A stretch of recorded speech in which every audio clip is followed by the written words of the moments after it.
So when I was on the JCR, I ended up having quite close contact with the SCR, the CAT team. So it kind of made sense for me when I needed help to go to my wellbeing officer to talk about my issues.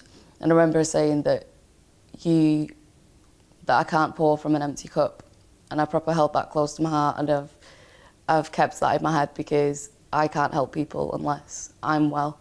It's kind of like being on a plane, you've got to put your oxygen mask on before you can do it for other people. In my first year, my mental health issues were really not helpful for my grades.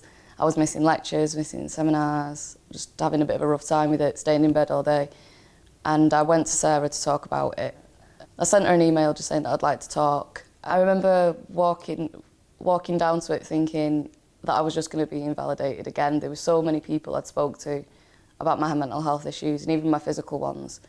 And a lot of people seemed to think that I was just doing it out of choice, that I was lazy or I wasn't interested in doing my degree, that I was just useless, like so many different things. And I was kind of worried that going into that would just validate that for me. She listened and actively, and she empathised a lot with what I was saying. And I could tell that she was listening and she really understood where I was coming from. I could speak to her in confidentiality, it'd stay between us. I could just say nearly anything I wanted, just kind of get it off my chest. And I found that really helpful. And I remember walking out of it just like weight had been lifted. Every time I went to speak to her, that happened. I'd go and talk to her about whatever.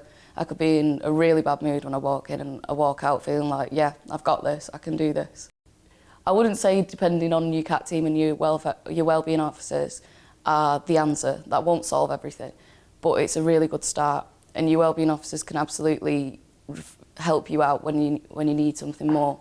So you could go to your wellbeing officer and you could have a rant, vent, cry, whatever it is you need to do, get it all off your chest, and then your wellbeing officer will come back with ways to help you and things that you can do to move forward. So they can refer you to the university counselling service, they can give you loads of resources and tell you what to do, where to go, can signpost you to services in town, other services on campus. Like, if I hadn't have gone to my wellbeing officer, I wouldn't have known about the disability service. Only a few months ago that I last spoke to her really, and I can absolutely see a difference in myself.